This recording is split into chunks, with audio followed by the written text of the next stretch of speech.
Olá, seja bem-vindo a mais um Saúde em Pauta. Desde o início da pandemia de Covid-19, o Brasil já registrou mais de 450 mil mortes. São milhares de famílias devastadas pela perda de entes queridos. Para falar sobre o assunto, hoje nós vamos conversar com o psicólogo Frederico Yamada, que nos últimos anos tem investigado a questão da compreensão da morte. Ele escreveu o livro Como Lidar com o Luto, apontamentos de um psicólogo sobre o luto e perdas de pessoas queridas. Olá, Frederico, seja muito bem-vindo ao nosso programa e obrigada pela sua participação aqui hoje. Oi, Lorena, boa tarde, muito obrigado pelo convite. Frederico, para a gente começar a falar sobre o assunto, qual que é a diferença, na elaboração do luto de quando a gente perde uma pessoa na pandemia e de quando perdemos pessoas em outras situações? É diferente uma morte esperada, que você já poderia estar iniciando o processo já de aceitação dessa morte de uma maneira antecipada, com aquela que é repentina.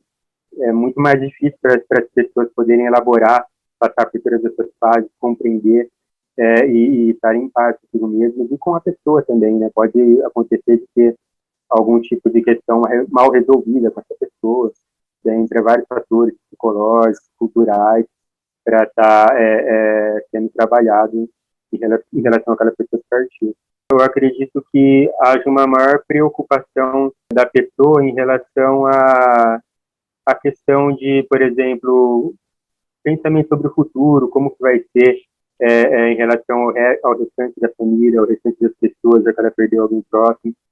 Geralmente, sobre essa questão do luto, e para elaborar nossas terapias como psicólogos, como terapeutas, a gente costuma usar a referência na nossa área, que é uma pesquisadora chamada Kubler-Ross. E ela fala sobre as 5 fases do luto, que todas as pessoas passam para tentar superar essa problemática. Então, as 5 fases, elas são, geralmente, a primeira é a negação, depois entra a questão da raiva, depois entra a questão da barganha, da depressão e, finalmente, para a aceitação.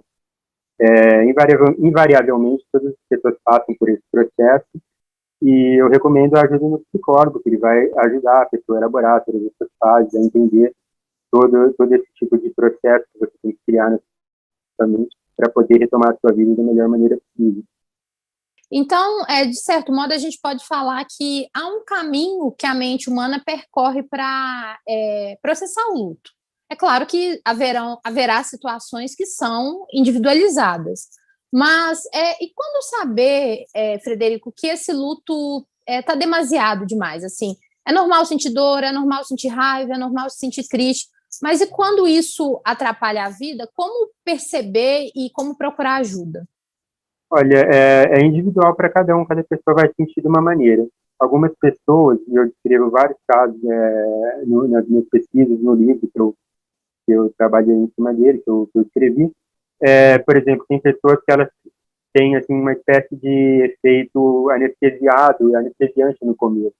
Elas demoram para conseguir externalizar aquela dor. Algumas pessoas preferem tentar ficar negando que aquilo aconteceu e esquecer e tentar desviar a atenção delas. Tem outras que não, que elas querem lembrar da pessoa que faleceu o tempo todo. Elas começam até a introjetar algum tipo de manias, maneira de falar ou alguns gostos da pessoa que acabou falecendo. Então, cada pessoa vai lidar com o luto de uma maneira diferente. Não tem um certo ou errado, né? Aí também entra muito a questão da sociedade, principalmente quando a gente fala de família, né?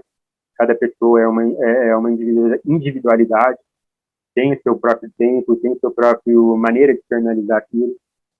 É muito comum, eu já vi vários casos assim, que, por exemplo, uma avó morreu na família, e aí as mães começam a querer comparar os filhos. Olha, seu primo está lá chorando, você não chora, qual é o problema? Será que você não ama tanto como sua avó? Um julgamento e que não faz sentido. Pode ser que aquele indivíduo, aquela pessoa que está lá mais calmo, mais contido, ela esteja se sentindo tanto quanto a outra, né, a morte ou até mais. E já que não há certo nem errado, como saber se eu preciso de psicoterapia ou não para acompanhar um luto? Não vou aqui dizer aqui que para toda a situação da vida você vai precisar de um psicólogo. É lógico que o psicólogo ajuda. As pessoas podem passar pelo luto sem a ajuda de um psicólogo, mas é lógico que o psicólogo vai estar podendo te dar um feedback sobre as fases que você está situado, né? Se você está numa fase de negação, numa fase depressiva, e poder te orientar, elaborar, te ajudar, ser um facilitador para que você elabore cada fase do seu luto, né? Por exemplo, essa questão da depressão, que invariavelmente as pessoas sentem uma tristeza muito profunda por estarem passando por esse processo de luto. Mas agora você imagina que você já era uma pessoa depressiva antes desse processo do luto. É lógico que você vai multiplicar, por exemplo, essa questão 10 vezes mais, né? E aí que pode vir, por exemplo, ideações suicidas, é muito comum, né? As pessoas depressivas, um parente muito próximo faleceu, mãe, pai, um cônjuge. Então, é lógico que essas pessoas precisam no cuidado redobrado, e se você, a pessoa que estiver assistindo a gente, for um desses casos, eu recomendo que procure, sim, né, já que é um caso excepcional, procure, assim que possível, uma ajuda psicológica. E no Brasil, falar sobre a morte ainda é um tabu. Como que essa falta do diálogo pode interferir nesse processo de elaboração do luto? Eu acredito que o diálogo é necessário, né? É muito complicado, mesmo nesse caso que eu falei que a pessoa opta por não procurar ajuda de um psicólogo, é muito complicado que ela elabore completamente sozinha todas as questões do luto. Vai chegar um momento, e nós somos seres sociais, né, que a gente vai precisar externalizar aquele sentimento de alguma maneira. Não pode até trazer outros problemas psicológicos junto com isso. Então, o ser humano ele precisa se expressar de uma maneira, seja contando com algum amigo, seja expressando através da arte, de alguma maneira ele vai precisar disso. Frederico, nós falamos sobre a importância do diálogo e um fator muito presente no Brasil é a questão da crença. Nós somos um país predominantemente cristão. De que forma a religiosidade ela pode interferir nesse processo do luto? Uma pessoa, por exemplo, que tem uma crença relacionada, e eu até faço um parênteses no livro, que geralmente essa cultura é mais predominantemente nas religiões orientais, que fala bastante sobre a vida após a morte, né? Como por exemplo, o hinduísmo, o budismo, né? Então, toda a relação da morte, né, para essas pessoas é completamente diferente.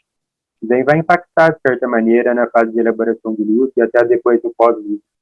Né? Se você acredita, por exemplo, que a pessoa está vivendo em outro plano, né, que a vida não acabou para essa pessoa, que ela está vivendo em outro lugar. Então, tudo isso vai afetar a maneira como a pessoa vai encarar, vai elaborar todo o processo, como que a pessoa vai se relacionar com essa pessoa. Pode parecer estranho, mas existe sim uma relação, até mesmo aqui no Ocidente, né, com essa pessoa que faleceu, né, como é a maneira que ela vai ser relembrada, nessa questão, por exemplo, também nos ritos fúnebres que a gente chama como velório, e em alguns lugares até é feita uma festa de celebração quando essa pessoa falece, porque o que você acredita lá? Que, na verdade, ela não acabou a vida dela aqui num mundo definitivo, mas que as pessoas que estão aqui vivendo no mundo de passagem, e que aí, finalmente, elas retornariam para o mundo considerado real para elas, né? Por isso tem essa celebração. Entendi.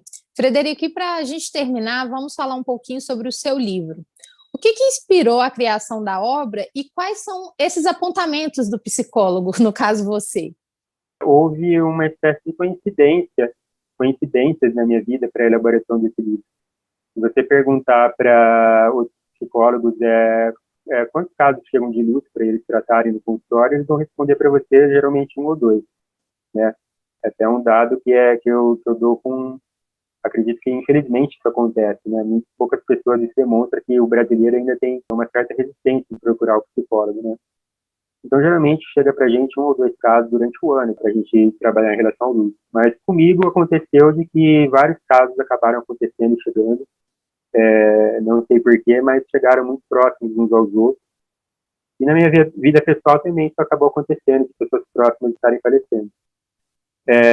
Como eu faço em todos os casos, eu nunca tenho essa postura de achar que eu sei tudo, mesmo que foi um caso que eu já vi na faculdade ou que eu já revi aos meus longos de clínica, eu, de novo, faço uma pesquisa quando chega a cada paciente sobre o que está sendo falado sobre aquela temática, e comecei a perceber que era muito complicado, que você tinha que fazer um trabalho realmente de, quase que de mineração mesmo, assim, sabe, de procurar muito, de garimpar muito sobre o tema.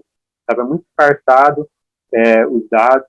A maior parte das pessoas que falavam, dos pesquisadores, dos psicólogos profissionais de saúde mental que falavam sobre o tema, estão em inglês. Então, aí que veio a ideia de eu pegar e reunir tudo isso num livro e poder estar trazendo para o... Não só, eu não pensei, num primeiro momento, em falar com os leigos. Eu pensei, num primeiro momento, estar falando com os meus colegas psicólogos mesmo, para que eles tivessem uma espécie de bússola, de um roteiro seguro para estar atuando com os pacientes na clínica. Depois que começou a vir na minha cabeça que não, que eu não poderia, e que não seria muito adequado só falar com os psicólogos, mas falar também com o público mais comum. Então, eu procurei estar elaborando o livro numa linguagem, de uma maneira que eu estivesse conversando com os leitores, né? Eu tive feedbacks muito positivos em relação a isso. Como já diriam, para morrer basta estar vivo, né, Frederico? Então, a gente precisa viver o hoje, amar as pessoas, dizer que amamos as pessoas, porque a gente não sabe quando a morte chega.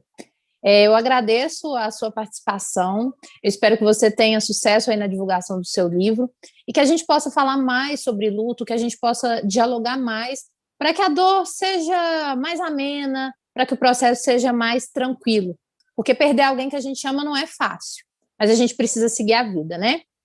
Muito obrigada. Hoje, o Saúde em Pauta fica por aqui. Obrigada pela sua companhia e até a próxima.